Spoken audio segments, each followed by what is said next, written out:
Minsan, sa sobrang excited natin, gusto na natin magsimulang magtanim without having a plan. Hindi man klaro sa atin kung ano ba yung goal natin sa pagtatanim. Magtatanim ba tayo para sa pangkonsumo lang or magtatanim tayo para ibenta at gawing negosyo. Minsan pa sa sobrang excited natin magtanim, pagpunta natin dun sa mga agri-shops or sa mga bentahan ng mga seeds, marami tayong nabibili na hindi naman natin kailangan. So kailangan po nakaplano para hindi masayang yung ating pera. Minsan makakabili tayo ng mga seeds na hindi naman natin gustong kainin, hindi naman natin kayang ibenta. So kailangan nakalagay po yan sa plano kung anong crops yung itatanim natin para alam din natin kung paano natin siya i-consume or ibebenta. Sa planning, kailangan din po natin i-consider yung laki ng ating pagtataniman. Kung kayo po ay nag-urban or backyard garden lang, baka makabili po kayo ng mga seeds na gumagapang at kumakapal.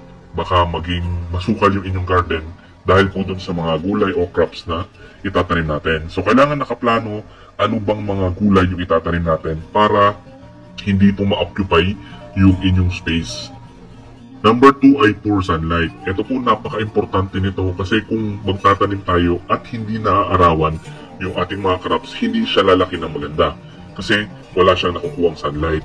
Tandaan po natin yung sunlight ay pangunahing pangangailangan ng halaman para makagawa po siya ng sariling pagkain.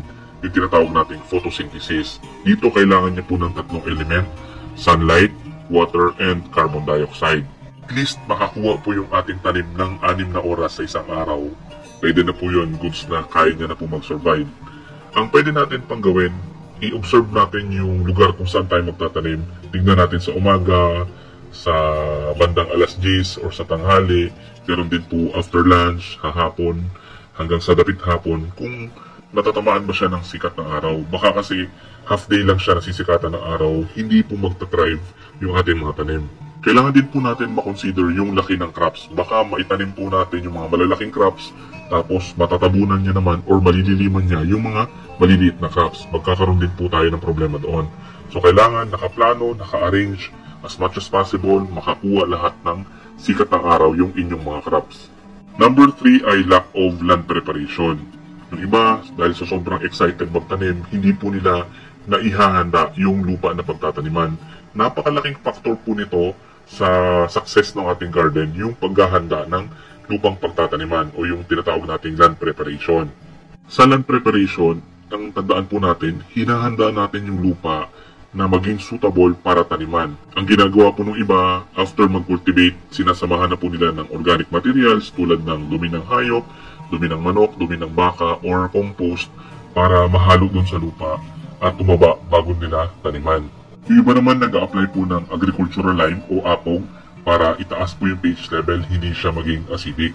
Kung magtatanim po kayo ng malaparan at meron naman kayong means para i-check or i-analyze yung lupa, pwede po kayo magpadala ng sample doon sa Bureau of Soil para i-analyze yung inyong lupa para makapagbigay sila ng recommendation. Or kung meron kayong pang-test ng soil para malaman nyo yung pH level at ano po yung mga nutrients na available dyan sa lupa, gawin nyo po kasi makakatipid kayo sa abono. Ito po yung natutunan ko sa isang organic farmer. Sabi niya, ang pinakasusi po sa pag-organic ay yung matabang lupa. Patabain natin yung lupa, tapos hayaan natin yung lupa magpataba sa ating mga halaman. Kung mataba po yung ating mga halaman, meron silang defense mechanism o panlaban dun sa mga iba't ibang klase ng diseases, maging sa mga peste. Number 4 ay not mulching. Marami po sa atin ang hindi nagpa-practice ng pagmamulch kasi hindi naman naituturo madalas itong pamamaraan na ito. Pero napakalaking tulong po nito kasi una, natutulungan po nito i-maintain yung moisture dun sa lupa. Hindi siya mabilis mag-evaporate compared sa mga naka-open lang na lupa. Kaya tayo nagmamulch para i-trap yung tubig. Tapos nakakatulong din po itong pagmamulch para hindi siya tubuan ng mga damo. Nakakatulong din po yung pagmamulch para protektahan yung mga good bacteria, yung mga beneficial microbes na nandyan sa lupa. Kasi pag yan na-expose sa direct sunlight, pwedeng mamatay po yung mga beneficial microbes dun sa ating lupa. Then, isang long-term effect po nito, habang tumatagal, habang nabubulok yung materials, tumataba yung ating lupa. Number 5 ay planting seeds from market. Minsan, nagtatanim po tayo ng mga seeds galing po dun sa mga nabibili natin sa palengke, nabibili natin sa mall, or dun sa mga tanim natin. Ang isang downfall po nito, pag yung nakuha natin na bunga ay hybrid.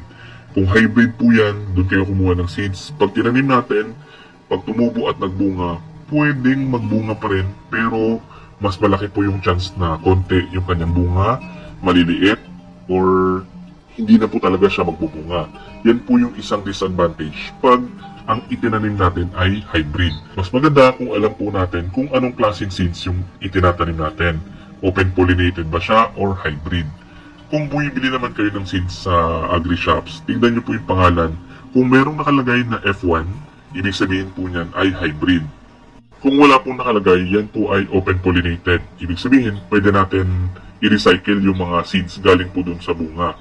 Kung galing po sa palengke, medyo mahirap siyang ma-identify unless alam nyo po yung itsura ng bunga or alam nung nagbebenta kung yung kanyang gulay ay hybrid ba o hindi. Pang-anim po ay inconsistent watering. Ibig sabihin, hindi po pare-parehas yung dami ng pinagdidilig natin sa ating mga halaman.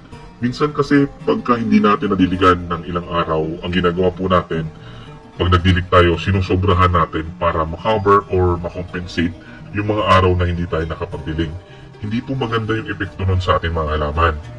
Kung kulang sa tubig, hindi siya makapagluto ng sarili niyang pagkain. Yung nabanggit ko kanina, yung sunlight, water, and carbon dioxide. So, napakahalaga ng tubig sa paggawa niya ng sariling pagkain. Then, kung sobra-sobra naman yung tubig, ang tendency nun, pwedeng malunod yung tanim, mamatay, pwede rin pong mababad yung ugat, mabulok, at magkaroon siya ng tinatawag nating root rot. Para malaman natin kung kailangan ng diligan yung ating mga tanim, ang ginagawa po namin na practice ay yung finger testing. Binabaon po namin yung daliri, mga 2 inch yung lalim. Pagka may sumamang lupa, ibig sabihin may moisture pa, kahit hindi pa tayo magdilig. Pero pag walang sumama na lupa, ibig sabihin tuyo na yung ilalim, oras na para magdilig. Yan po yung 6 na common mistakes sa pag-garden. Sana po nakatulong yung information na to and sana tulungan nyo rin kami i-share yung mga information para makatulong po tayo sa iba. Maraming salamat po. Happy farming!